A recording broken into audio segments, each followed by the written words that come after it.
Good morning. My name is Heather Stamey. I am a student at Winston Salem State University, and I am going to be doing a presentation on Oceania. The reason why I chose Oceania is because I am interested in visiting Hawaii and Fiji sometime at some point in my life. So I will go ahead and begin at this point. A little bit about Oceania. It was once referred to as Terra Australis before receiving the name of Australia in 1824. It is made up of thousands of islands throughout the Central and South Pacific Ocean. It includes Australia, the smallest continent in terms of total land area, which was a little bit interesting to me because of the size of Australia. Most of Australia and Oceania is under the Pacific, and it contains approximately 36.25 million people. I have included pictures throughout, but here at the bottom is a picture of Oceania, including Australia. Some of the defining characteristics of Oceania: it exhibits the Pacific Ocean as the defining characteristic of the region. It's dominated by Australia, as you can see from the last picture. It contains two major land masses, which include Zealandia, including New Zealand, and New Guinea, makes up Papua New Guinea. It also includes three island regions: Melanesia, Micronesia, and Polynesia. I did include some just fun facts about Oceania. It contains the largest urban area, which is Sydney, Australia. Highest elevation, Mount Kosciuszko, Australia, and you can see the measures here of how tall it is. It contains the largest watershed, Murray-Darling River system. The population density is approximately 8 people per square kilometer, and it contains the most renewable electricity produced, which is in New Zealand, and 73% make up hydropower, geothermal, wind, and biomass. So I'm going to move on now to the political geography. Australia and Oceania is divided into 6 territories or monarchies, also known as states. They are self-governed sovereign states. Many of the islands in the Pacific Ocean are considered mini-states. So the early political geography defined by the European colonization of Australia and Oceania. The European colonization was fueled by desire to defend nationalist pride, increase trade opportunities, and spread Christian faith. Today, the majority of European population/culture lies in Australia, New Zealand, and New Caledonia. Papua New Guinea alone contain approximately 780 languages, but English is the most dominant language of Oceania.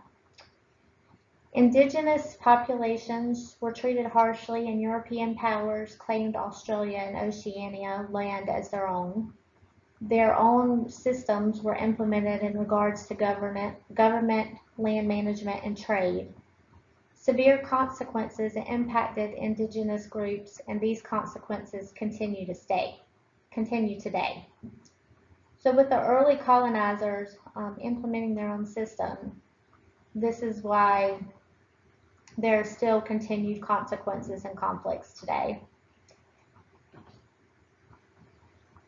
New Caledonia remains a French possession. Melanesian countries that were once independent are now governed by indigenous elites. And the Pacific Islands are the most aid-dependent region in the world. It is a fragmented state with much of it on the floor of the Pacific Ocean, which is why it's given the name Oceania.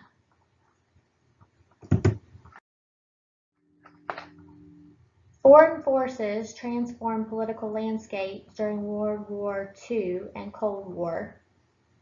Due to the military campaigns, many territories were given to Allied forces such as Solomon Islands, the Northern Mariana Islands, and the Marshall Islands.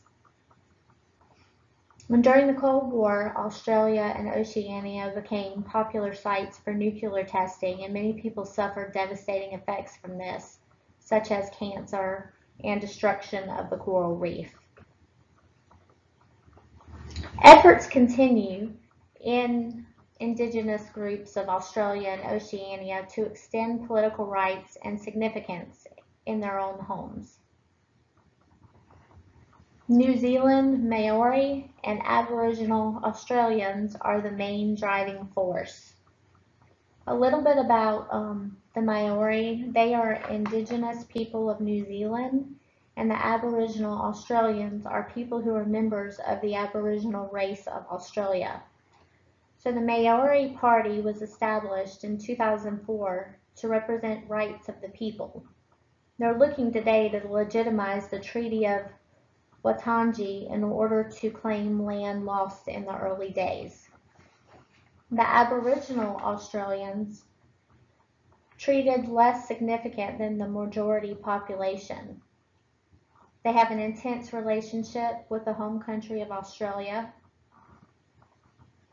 with their home country, and Northern Territory National Emergency Response, which is a federal program, was created to address these concerns about their communities and work to resolve tensions.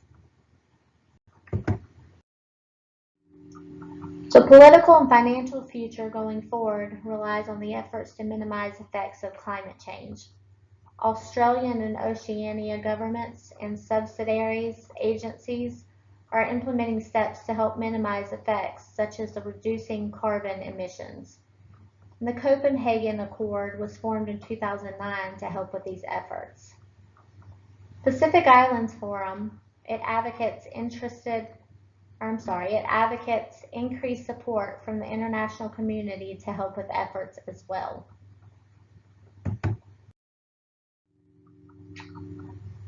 So Pacific Islands are home to the most diverse range of indigenous cultures.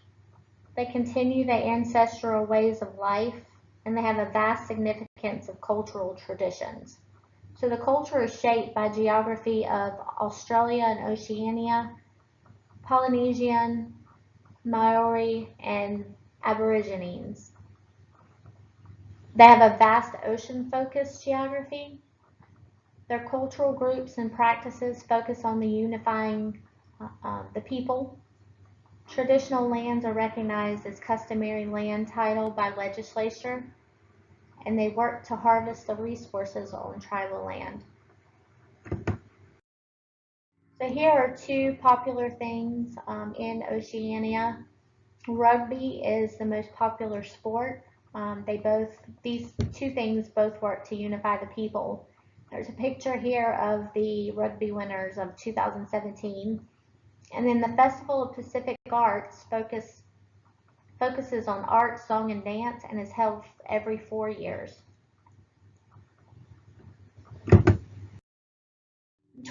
Tourism plays a huge role as a unifying economic force. So I'm sure everybody has heard of Oceania Cruises. It is the continent's largest industry, working to create jobs and make money.